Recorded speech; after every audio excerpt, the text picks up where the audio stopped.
இயேசு உங்களை நேசிக்கிறார். பிரியமானவர்களே, எந்த நாளில் ஆண்டவர் நம்மளோடு பேசும்படியாய் வேதத்திலிருந்து 2-3 வசனங்களை கூட வாசித்து ஆண்டவர் நமக்கு கற்றுக் கொடுக்கக்கூடிய, நாம் வாழ்க்கையில கடைபிடிக்கக்கூடிய காரியத்தை பார்ப்போம்.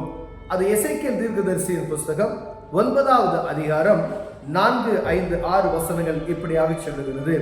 கர்த்தர் அவனை நோக்கி, நீ எருசலேம் நகரம் எங்கும் உருவ போய் அதற்குள்ளே செய்யப்படுகிற சகல அருவருப்புகளின் நிமித்தம் பெருமூச்சு விட்டு அழுகிற மனுஷரின் நெற்றிகளில் அடையாளம் போடு என்றார். பின்பு அவர், என் காதுகள் கேட்க மற்றவர்களை நோக்கி, நீங்கள் இவன் பின்னாலே நகரம் எங்கும் உருவ போய் வெட்டுங்கள், உங்கள் கண்கள் தப்ப விடாமலும் உங்கள் கண் தப்ப விடாமலும் நீங்கள் இறங்காமலும் முதியோரையும் வாலிபரையும் கன்னிகைகளையும் குழந்தைகளையும் ஸ்திரீகளையும் சங்கரித்து கொண்டு போடுங்கள், அடையாளம் போடப்பட்டு இருக்கிற ஒருவனையும் கிட்டாதிருங்கள், என் பரிசுத்த ஸ்தலத்திலே துவங்குங்கள் என்று என் காதுகள் கேட்க சொன்னார். பிரியமானவர்களே, எங்க ஆண்டவர் ஒரு கடுமையான வார்த்தையை எழுதி வைத்திருக்கிறதை பார்க்க முடிகிறது. எசேக்கியேல் தீர்க்கதரிசியிடம் இஸ்ரவேல் ஜனங்களை குறித்ததான ஒரு தீர்க்க தரிசனத்தை அங்கு உரைக்கிறார். பெருமூச்சு விட்டு அழுகிற ஒரு கூட்டத்தை தேடு.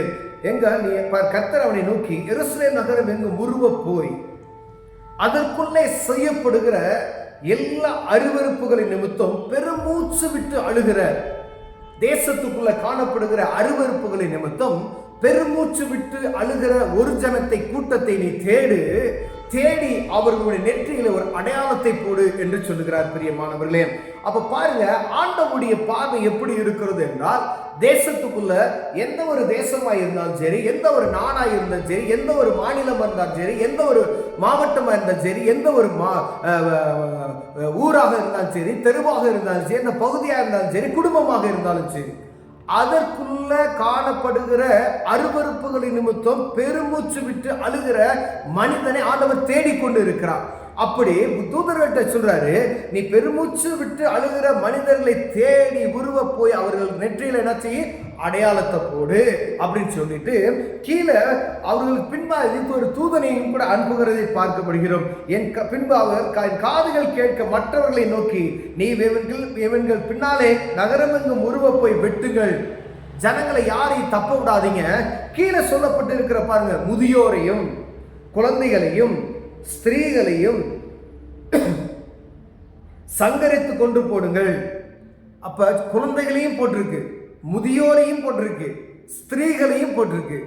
அப்ப பாருங்க, நம்ம இந்த லிஸ்ட்ல உங்களை சேர்க்கிறது சின்ன குழந்தைங்க தானே, இவங்க ஜெபிச்சா என்ன, ஜெபிக்கலன்னா என்ன, முதியோர் அவங்க வயசாகி போச்சு, அவங்க ஜெபிக்க வேண்டிய அவசியமே கிடையாது அப்படின்னு இந்த வாலிப பிள்ளைங்க ஸ்திரீகளை என்ன செய்வோம், நம்ம ஒரு இதாவே பொருட்டாவே மதிக்கிறது கிடையாது. அதே நேரத்தில் அவங்க ஜெபிச்சா என்ன, ஜெபிக்கலன்னு. ஆனா நீங்க இதை பார்த்து கொண்டிருக்கிற அன்பு சகோதரனை சகோதரியே, ஸ்திரீகளையும் என்று வேதம் சொல்லி இருக்கிறது, உங்க குழந்தைகளையும் ஜெபிக்க வைக்கணும் என்று வேதம் சொல்லுகிறது.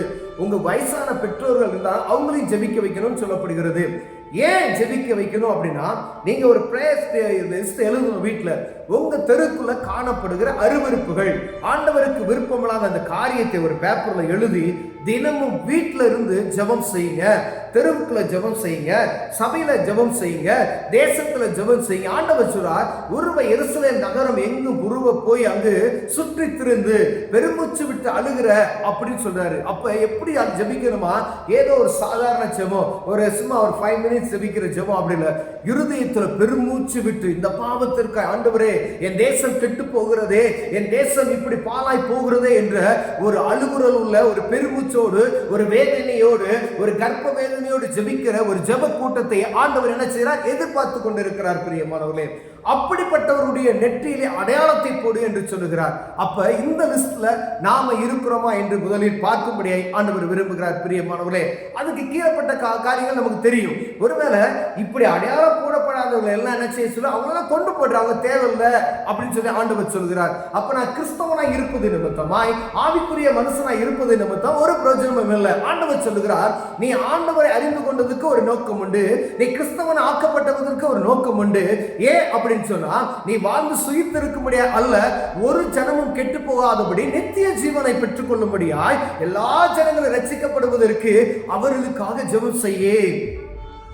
அப்ப பாவத்துல இருக்கிற ஜனங்களை ஒன்றும் செய்ய முடியாது. ஆனா அவங்களுக்காய் நீ ஜெபிக்கும் பொழுது ஆண்டவர் சத்தத்தை கேட்டு அவர்களை என்ன செய்வாரா? மனம் திரும்ப செய்வார். அவர்களை பாவ வழியிலிருந்து விலகி அவர்களை பாதுகாக்க வல்லமையுள்ளவராய் இருக்கிறார். ஒருவேளை நம்ம ஜெபிக்காதது நிமித்தமாய் இவங்க வேஸ்ட் அப்படின்னு சொல்லி இவங்களை எல்லாம் கொண்டு போடு அப்படின்னு சொல்ற தூதர்கிட்ட. அப்ப நம்ம எவ்வளவு ஜாக்கிரதையா இருக்கு. நம்ம நினைக்கிறோம் இதை கிறிஸ்தவ வாழ்க்கை அப்படின்னு சொல்லி. கிறிஸ்தவ வாழ்க்கை என்பது முள்ளின் மேல் நடக்கிற ஒரு பாதை. அப்ப எவ்வளவு ஜாக்கிரதை உள்ளவர்களாய் நாம் நடக்க வேண்டும் என்று ஆண்டவர் நமக்கு தெளிவாய் கற்றுக் கொடுத்திருக்கிறார் என்பதை பார்க்கும்படியாய் உங்களோடு என்னோடு ஆண்டவர் பேசுகிறார். பிரியமானவர்களே, கிறிஸ்தவ வாழ்க்கை என்பது எப்படி வாழ்ந்துவிட்டு போவதற்காக அல்ல, இப்படிதான் வாழ வேண்டும் என்று ஆண்டவர் நமக்கு அநேக சட்ட திட்டங்களை எழுதி கொடுத்திருக்கிறார். பொது சுயநலமாய் வாழ்வதற்காய் அல்ல. ஒரு ஆத்மா பார்த்தீங்கன்னா அவங்களை குறித்ததான ஒரு பாரம். ரோட்ல ஒரு மதுபானம் பிடித்துட்டு ஒரு சகோதரன் விழுந்து கிடக்கிறான், அவனை பார்த்து ஒரு பாரம் நமக்குள்ள வேணும். அடுத்த குடும்பத்தில் ஒரு பிள்ளை மதுபானத்துக்கு அடிமைப்பட்டு அந்த குறித்ததான ஒரு பாரம் வேணும். போதைப் பொருளுக்கு எத்தனையோ பேர் அடிமைப்படுத்தப்பட்டு இருக்கிறாங்க, அவங்களுக்கு குறித்ததான பாரம் வேணும். அவர்களுக்காக நம்ம ஜெபிக்கும் பொழுது தேசத்தில் ஆண்டவர் நினைச்சு ஒரு பெரிய மாற்றத்தை உண்டாக்க வல்லமையுள்ளவராக இருக்கிறார். பிரியமானவர்களே, இப்ப இந்த நாள் ஆண்டவர் உங்களோடும் என்னோடு பேசுகிற ஒரு வார்த்தை பட்டணத்துக்காய், தேசத்துக்காய், எல்லா மாநிலங்களுக்காய் அங்கு நடக்கக்கூடிய காரியங்களை, ஆண்டவருக்கு விருப்பமில்லாத காரியங்கள் என்னெல்லாம் இருக்கும் அப்படின்னு நமக்கு தெரியும். தேசத்துல அருவருப்பான காரியங்கள் நமக்கு தெரியும். எல்லாம் அநேக காரியங்கள் நடக்குது. மதுபானத்துல இருந்து அத்தனை காரியத்தை நீங்க வச்சுக்கோங்களேன். இதை பூராத்தை தேவ சமூகத்துக்கு கொண்டு போய் தினமும் நீங்க என்ன செய்யணுமா? ஜெபம் செய்யணுமா? உங்க ஜெபத்துல, அனுதின ஜெபத்துல எங்க இந்திய தேசத்துக்காய் ஆண்டவரே இங்கு காணப்படுகிற எல்லா அருவருப்புகளை நான் ஜெபிக்கிறோம்னு சொல்லி ஜெபிக்கும் பொழுது ஆண்டவர் சத்தத்தை கேட்டு நமக்கு ஒரு அடையாளத்தை போடுக வல்லமையுள்ளவராக இருக்கிறார். பிரியமானவர்களே, வரக்கூடிய கோபாக்கினிக்கு தப்பித்துக் கொள்ள இது ஒரு கிஃப்ட். ஏதோ ஒரு பெரிய ஆபத்து வரப்போகிறது. அந்த ஆபத்திலிருந்து தப்பித்துக் கொள்வதற்கு ஆண்டவர் முன்குறித்து உங்களுக்கும் எனக்கு வேத புத்தகத்தில் எழுதி வைத்திருக்கிறார். ஜெபிக்கிற மனிதனை அவனை பிரித்தடு அப்படின்னு சொல்லி. அப்ப நம்ம ஜெபிக்கிறவர்களாய் காணப்படும்படியாய் அழைக்கப்படுகிறோம். ஒருவேளை இவ்வளவு நாள் நீங்க ஜெபிக்கல அப்படின்னா இனிமேல் தேசத்துக்காய், பட்டணத்துக்காய், அழிந்து போகிற ஆத்மாக்களுக்காய், இந்த அருவருப்பான எருசலேம் நகரத்தில் இருக்கக்கூடிய அருவருப்பான காரியங்களுக்காய் ஜெபிக்கும்படியே ஆண்டவர் உங்களோடும் என்னோட பேசுகிறார். கண்களை மூடுவோம், ஜெபம். ஆன்மீக தகப்பனே, ஆண்டவர் எவ்வளவு நாள் நாங்கள் ஜெபிக்கிறது சரியா ஆண்டவரே? ஆண்டவரே, எங்க சுயநலமாய் நாங்கள் ஜெபித்து விட்டோம் ஆண்டவரே. பட்டணத்துக்காய் ஜெபிக்கணும், தேசத்துக்காய் ஜெபிக்கணும், ஆளுகிறவர்களுக்காய் ஜெபிக்கணும்னு சொல்லி நாங்கள் அறிந்து கொண்டோம். உதவி செய்யுங்க இயேசுவின் நாமத்தில் பிதாவே, ஆமென்.